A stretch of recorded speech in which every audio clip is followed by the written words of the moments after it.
እኔ እምላችሁ አንዳንድ ቀናት ግን እንደው አብሯችሁ የሚቆይ ቀን የለም? የሰማችሁት ሙዚቃ ምናልባትም መዝሙር ሊሆን ይችላል። ያገኛችሁት ሰው፣ መንገድ ላይ ያወራችሁት፣ የተራመዳችሁበት መንገድ፣ በጣም ብዙ አጋጣሚዎች እንደው ህይወታችሁን በሙሉ እንድታስታውሷቸው የሚያስገድዱ አጋጣሚዎች አልገጠማችሁ? እኔ ገጥሞኛል በጣም ብዙ። እናንተም እንደሚኖራችሁ ተስፋ አደርጋለሁ። እስቲ ለዛሬ አንድ ታሪክ ላጫውታችሁ። ምናልባትም ከዛሬ 9-10 ዓመት ገደማ በፊት በአንድ ደቡብ ክልል ውስጥ በምትገኝ ትንሽዬ የወረዳ ከተማ በነበረ አንድ ጤና ጣቢያ ላይ ተቀጥሬ ሰራ ነበር። በወቅቱ በሙያዬ ሚድዋይፍ ሆኜ የነፍሰ ጡር እናቶችን በእርግዝና ወቅት እንዲሁም በወሊድ ሰዓት ከዛም በዘለለ በብዙ ሁኔታዎች ውስጥ እያገዝኩ እገኝ ነበር። ታዲያ ከቀናት ሁሉ አንደኛው ላይ የተለመደው የማታ ተረኝነት ስራችንን እየሰራን ባለንበት ሰዓት አንዲት ነፍሰ ጡር እናት ወደ ጤና ተቋማችን ትመጣለች። ያቺ እናት በማስታውሰው እድሜዋ ምናልባትም ከ20 እስከ 22 ውስጥ የሚገመት ወጣት ነፍሰ ጡር እናት ነበረች። እርግዝናዋም የመጀመሪያ ነበር። ታዲያ በወቅቱ እኛ ጋር ስትመጣ ያመጣት አጋጣሚ የነበረው ምጥ ስሜቶች እየተሰማት ስለነበር መውለጃዋ እንደተቃረበ ስለተረዱ ይዘዋት መምጣታቸው ነበር። ታዲያ ወደኛ ጤና ተቋም ስትመጣ እቺ ነፍሰ ጡር እናት ህመሞች፣ ስሜቶች ስለነበሯት ለማንኛውም እናት እንደምናረገው ተቀብለን ተንከባክበን ወደ ማረፊያ ክፍል ወሰድናት። የምጥ ክትትል እየተደረገላት ምናልባትም ለ1 ሰዓት ለ2 ሰዓት አብራን ቆየች ማለት ነው። ታዲያ ከዛ በኋላ መውለጃ ሰዓቷ ይደርስና ልክ ጊዜው ሬዲ ሲሆን ወደ መውለድ ሂደት ውስጥ እንገባለን። ማዋለጃ ክፍል እናስገባታለን። ታዲያ ይህንን ስናደርግ እቺ እናት በሰዓቱ ያው የመጀመሪያ እርግዝናዋ ነው። ለምጥ ህመም እንግዳ ናት። በጣም ብዙ ህመም ውስጥ ነው ያለችው። እዛ ወደ መደበኛ ስራችን ወደ ማዋለዱ ይህንን ልጅ ወደ ምድር መቀላቀል ላይ እንገባለን ማለት ነው። ታዲያ ያንን በምንሰራ ሰዓት ነው ይሄ ታሪክ አሁን የምነግራችሁ ሀፕን ያደረገው ማለት ነው። በወቅቱ አስታውሳለሁ ምሽት 4 ሰዓት 3 ሰዓት 4 ሰዓት ባለው ገደማ መሃል ነበር። ሌላ ወላድ እናት አጋጣሚ ጤና ተቋማችን ላይ አልነበር። ስለዚህ ሙሉ በሙሉ ያለነው 2 ባለሙያዎች እሷ ላይ ርብርብ እያደረግን ነበር። ታዲያ ለማዋለድ በምናደርገው ሂደት ውስጥ ሳናስበው ድንገት ጤና ጣቢያችን ላይ መብራት ይጠፋል። ያኔ መብራት መጥፋት በጣም አስቸጋሪ ነበር። ምናልባት አሁን ያ አካባቢ ተሻሽሎ ሊሆን ይችላል። ታዲያ መብራት ድንገት ሲጠፋ አስቡት። በነገራችን ላይ አንድ ነገር እንድታውቁ የምፈልገው ልጅ ማዋለድ ወይም ሌላ ሕክምና ካለፈ በኋላ እንደምታዩት ደስታ በደስታ አይደለም። በጣም አስጨናቂ ጊዜያትን ባለሙያው እናትየውም የሚያሳልፉበት ቤተሰብ ብሎ የሚያሳልፍበት ወቅት ነው። ታዲያ ሁሉ ጭንቀት ውስጥ እያለ ልጁን ወደ ምድር ለመቀላቀል በምናረገው እገዛ ላይ መብራት ሲጠፋ ሁሉ ነገር ባንዴ ድብልቅልቅ ያለ ጨለማ ሆነ ማለት ነው። ታዲያ ወዲያው ተረባርበን ሌሎች ክፍል የሚሰሩ ባለሙያዎችን ሁሉ ተርተን ግማሹ ሞባይል ባትሪ ይዞ፣ ግማሹ የዛው ማዋለጃ ላይ የነበረ የእጅ ባትሪ ነበር፣ እሱን ይዞ በቃ በተቻለን መጠን ያንን ሂደት ለማከናወን ጥረት ማድረጋችንን ቀጠልን ማለት ነው። ብዙም አልቆየም። ልጁም ወደ መውጫው አካባቢ እየተቃረበ መጥቷል። ግን ደግሞ ለመውጣት እጅግ አስጨናቂ የሆኑ ደቂቃዎችን ማሳለፍ ነበረብን። ታዲያ የልጁ የልብ ምት አስጨናቂ ሁኔታ ውስጥ እየገባ ሲመጣ ወዲያው ተነጋግረን በመሳሪያ እንድትወልድ ለማገዝ እርምጃችንን ጀመርን፣ ለቤተሰብ ነግረን ማለት ነው። ታዲያ በመሳሪያ ለማዋለድ ጥረት አደረግን። ከብዙ ትግልና ጥረት በኋላ በሰላም አስታውሳለሁ ሴት ልጅ ነበረች። ክብደቷም ወደ 3.7 3.6 አካባቢ ካልተሳሳቱ የሚሆን ልጅ ወደዚች ምድር ቀላቀልን ማለት ደስታው ተጀመረ። ታዲያ ያቺ እናት መደበኛውን እንክብካቤ አድርገንላት ወደ ማረፊያ ክፍሏ ልጇን ታቅፋ እንድትገባ ረዳን ማለት ነው። እዚህ ጋር ያበቃም ታሪኩ። የሚገርማችሁ ይህን ሁሉ ስናደርግ ለማንኛውም ነፍሰ ጡር እናት እንደምናደርገው ማዋለጃ ክፍል ከጨረሱ በኋላ ወደ ማረፊያቸው እንወስዳቸዋለን። ከዛ ደግሞ ጊዜ እየጠበቅን የእናትየውንም የልጁንም ደህንነት እናጣራለን። ታዲያ ያንን ለማድረግ ምናልባትም ከተወሰኑ ሰዓታት በኋላ ወደ ማረፊያ ክፍል ሲሄድ እናትየው በቤተሰቧ ተከባ፣ ምንም እንኳን መብራት ባይኖርም ጨለማ ቢሆንም ከበዋት በጣም ደስተኞች ሆነው እሷም ደግሞ በጎኗ ጋደም ብላ ፊቷን ግን ወደ ግድግዳ አዙራ የብቸኝነት አይነት ስሜት የሚነበብባት እናት ሆና አገኘኋት። እንግዲህ ደስታ ላይ ነን አይደለ? ልጅ ተወልዷል። ሁሉ ነገር በሰላም ተጠናቋል። ከውጪ ለሚያየው ሰው እቺ እናት ደስተኛ ናት። ግን ጠጋ ብዬ ስጠይቃት እንደተለመደው ለማንም እናት እንደምናረገው እንዴት ነሽ? ምን ይሰማሻል? እንዴት ነበረ ስላት የመለሰችልኝ መልስ ነው እንግዲህ የዚህ ታሪክ ዋነኛ ነጥብ ሆኖ ያገኘሁት ማለት ነው። ምን አለችኝ? ደህና ነኝ፣ ኧረ እንኳንም የባሰ አልሆነ ብላ መልስ ሰጠች። ደህና ነኝ ብላኛለች። ደህንነቷንም አረጋግጫለሁ በመደበኛ ሕክምና መሰረት። ግን እንኳንም የባሰ አልሆነ ያለችው በእኛ ስራ ሳትረካ ቀርታ ነው? በነበረው ሁኔታ ደስተኛ ሳትሆን ቀርታ ነው? ወይስ እቺ እናት አለመታመሟን ብቻ እንደ ደህንነት ቆጥራው ነው የሚል ነገር በውስጤ ሁል ጊዜ ከዛ ጊዜ ጀምሮ ይመላለስ ጀመር። ምናልባት ስለ አለመታመም ጤነኝነት እንዳልሆነ ከተለያዩ ጓደኞቼ ጋር በተለያየ አጋጣሚ ሳነሳ ቆይቻለሁ። ለማንኛውም እኔን ከዚህ ቀደም አይታችሁኝ ለማታውቁ ወይ ተገናኝተን አብረን ሰርተን ለማናውቅ ራሴን ላስተዋውቅ። እኔ ብሩክ ኃይሉ እባላለሁ። በሙያዬ የእናቶችና ሕፃናት ጤና ባለሙያ ሚድዋይፍ፣ ከዛም ደግሞ የህብረተሰብ ጤና ባለሙያ በተለይ ደግሞ በስነ ተዋልዶ ጤና ዙሪያ ምናልባትም ላለፉት 13 ዓመታት ገደማ ከዛም በላይ ትምህርትን ሳይጨምር በተለያዩ የጤና ተቋማት ደረጃዎች አገሬን ሳገለግል እዚህ ደርሻለሁ፣ ህዝቤን ሳገለግል። ታዲያ በእነዚህ ሁሉ በመጣውባቸው 10 ምናምን መንገዶች ውስጥ ከታችኛው የጤና ጣቢያ ስርዓት ጀምሮ አሁን እስከ ቅርብ ጊዜ ሰራበት እስከነበረው የጤና ጥበቃ ሚኒስቴር ድረስ በተለያዩ የሥራ ኃላፊነቶች ላይ እየሰራው ቆይቻለሁ። ታዲያኛ ምን አገባ እንዳትሉ፣ ይህን ማነሳው በምክንያት ታዲያ በእነዚህ ሁሉ መንገዶች መሃል ባለፉት 13 ዓመት ገደማ ያየዋቸው የታዘብኳቸው ጤናን አካላዊ ህመም በዘለለ ወደ ሌላም መንገድ መመልከት እንዲያስገድዱን ያደረጉ አጋጣሚዎችን ከህዝቤ ጋር በወያይ ለህዝቤ ቁጭ ብለን የተለያዩ እንግዶችን እየጋበዝን አንዳንዴም ብቻዬን ብቅ እያልኩኝ ባነሳላቸው ብዬ ይህንን ጤነኛ ፖድካስት ወደ እናንተ ይዤ መጥቻለሁ ማለት ነው። የፖድካስታችን ስም አሁን እንዳልኳችሁ ጤነኛ ፖድካስት ይባላል። ይህ ማለት ሌላው ፖድካስት ታሟል ማለት አይደለም። ጤነኛ ፖድካስት ያልኩት የምናወራው የምናነሳበት ዋናው መነሻችን የሚያተነጥነው ጤናና ዌልነስ በእንግሊዘኛ ወይም በአማርኛ ስንመልሰው ምናልባት አቻ ትርጉም ላላገኝለት እችላለሁ፣ ግን ደህንነት የምንለው ሐሳብ ጋር የሚገናኙ ጉዳዮችን የሚያነሳ ፖድካስታችን ነው ማለት ነው። ዛሬ ይኸው ከእናንተ ጋር በእናንተ ድጋፍ የመጀመሪያ እርምጃችንን አብረን ጀምረናል ማለት ነው። እንኳን ወደ ጤነኛ ፖድካስት በደህና መጣችሁ። ታዲያ ወደዛች እናት ታሪክ ልመልሳችሁ። ያቺ እናት ቅድም እንዳልኳችሁ ስጠይቃት ደህና ነኝ ኧረ እንኳንም የባሰ አልሆነ ብላ ስትለይ ደህና ናት። ልጇን ታቅፋለች። በጣም ጤነኛ ልጅ ሴት ልጅ ነበረች አስታውሳለሁ። ቤተሰቡ ሁሉ ደስታ ላይ ነው። ሁሉ ነገር ፌሽታ ነው። ግን ጤነኝነቷን ግን ሙሉ እንዳልሆነ የጎደለ ነገር እንዲሰማኝ ያደረገ ያንን መልእክት ስትነግረኝ አይ እንኳንም የባሰ አልሆነ ስትል ለካ አለመታመም ብቻ ወይ ጉዳት አለመድረስ ኮምፕሊኬሽን አለማጋጠም ብቻ ጤነኝነት አይደለም።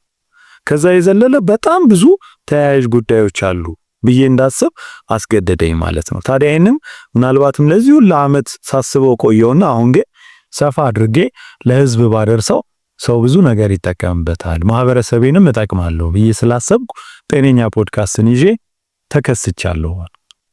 ታዲያ ከዚህ በኋላ ለሚኖረን የተለያዩ ክፍሎች እናንተን ደጋፊዎቼን፣ አጋዦቼን ሰብስክራይብ አድርጋችሁ የምትከታተሉኝን ጨምሮ ሳታረጉም የምትመለከቱኝን በሙሉ ከዚህ በኋላ ጤነኞች ብዬ ተራችኋለሁ። ጤነኛ እንደምትሆኑ በመተማመን ማለት ነው። ስለዚህ ጤነኞች በጤነኛ ፖድካስት ጤናና ዌልነስን የተመለከተ ሰፊ ሐሳቦችን ይዘን የምንቀርብ ይሆናል ማለት ነው። አብራችሁ እንደምትቆዩ ሙሉ እምነት አለኝ።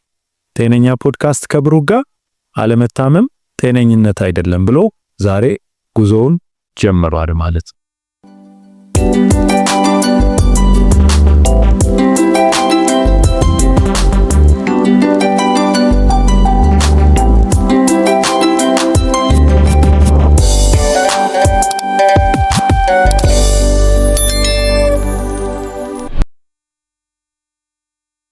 ጤነኞች።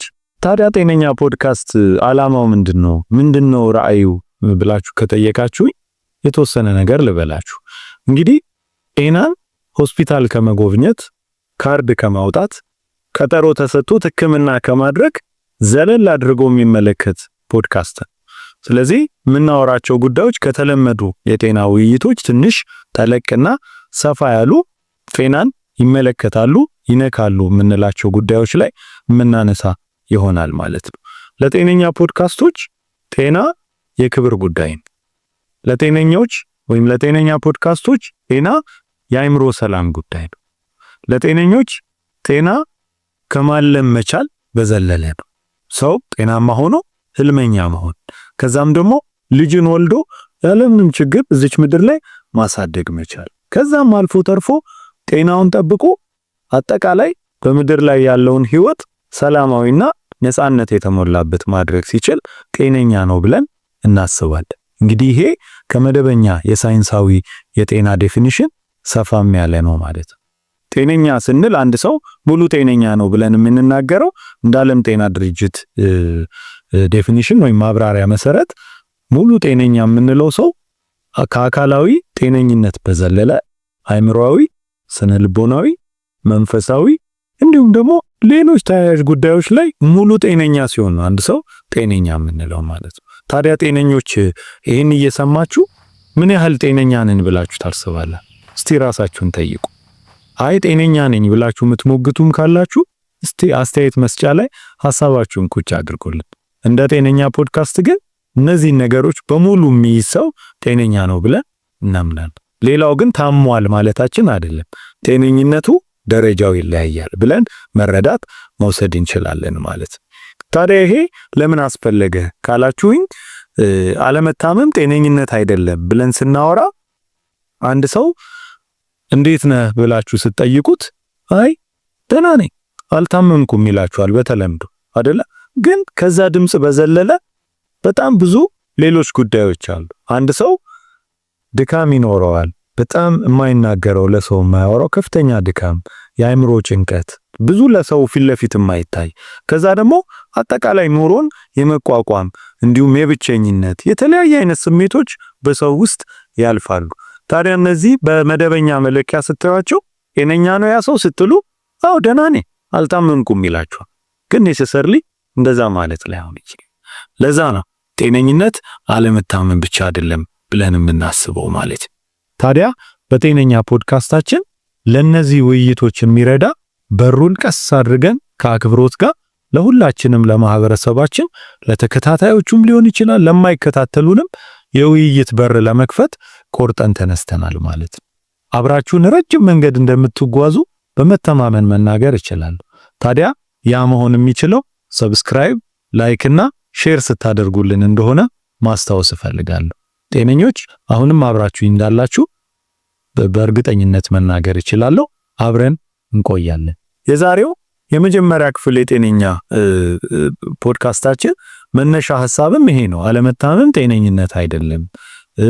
ብዙ ጊዜ በመጽሐፍ ላይ ከምናገኘው የጤነኝነት ማብራሪያ በዘለለ ብዙ ጊዜ ሕክምና ቦታ ከሚነገረን ጤና ደህና ነህ፣ ተሽሎሃል፣ ጤነኛ ነህ ከመባል በዘለለ በጣም ብዙ ትርጉሞች እንዳሉ የሚያነሳ ክፍል እንደሆነ ደግሜ ማስታወስ እፈልጋለሁ ማለት ነው።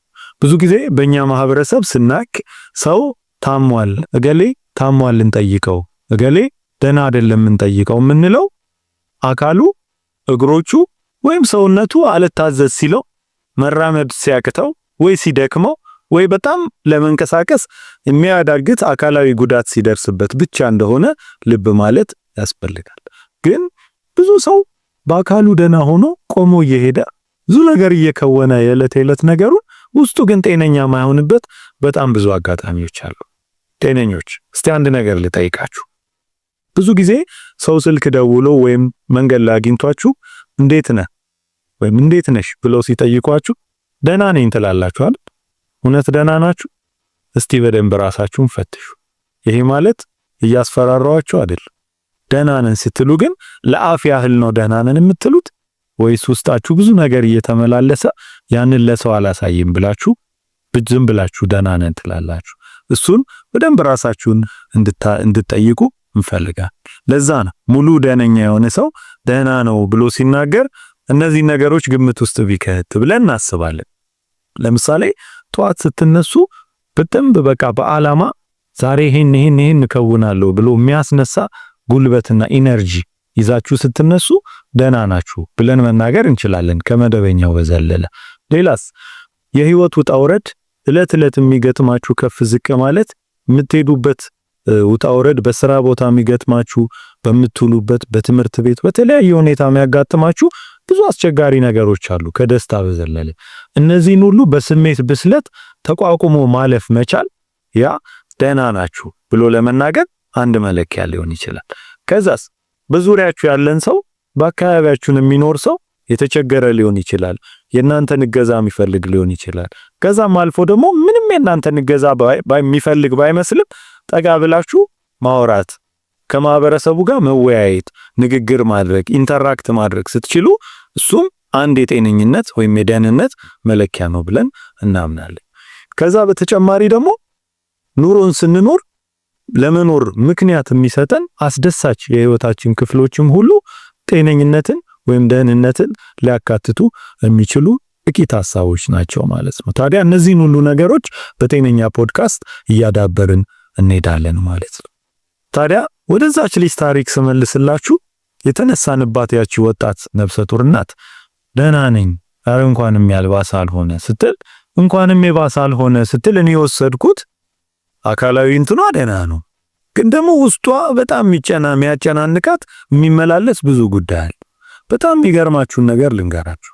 ብዙ ጊዜ አንዲት እናት ነፍሰ ጡር ሆና አርግዛ በሰላም ልጇን ተገላግላ ቤቷ ስትገባ ደስታ በደስታ ነው ሁሉ ነገር፣ ፌሽታ በፌሽታ ነው የሚሆነው። ግን እቺ እናት ያለፈችባቸው ሂደቶች ያሳለፈቻቸው የጭንቀት ሰዓታት ምናልባትም ወራትም ሊሆን ይችላል። እነዛ ሁሉ በስነ ልቦናዋ ላይ ያደረሰው ጉዳት ግን ብዙ ጊዜ አንታዘበው። በጣም ብዙ እናቶች የሚገርማችሁ በዝምታ ውስጥ ከዚህ ጭንቀት ጋር የሚኖሩ በጣም ብዙ ወጣት እናቶች እንዲሁም ትልልቅ እናቶች ይኖራሉ። አንድ ቀን በሰፊው ከዚህ ጋር በተያያዘ በደንብ ማነሳላችሁ ጉዳይ ይኖራል። እንግዳም ልጋብዝ እችላለሁ በዚህ ጉዳይ። ግን ብዙ ጊዜ ከደስታ ጀርባ ብዙ ጭንቀቶች አሉ። የኛም እገዛ በዛው ልክ መሆን አለበት ብለን እንደ ጤነኞች እናምናለን።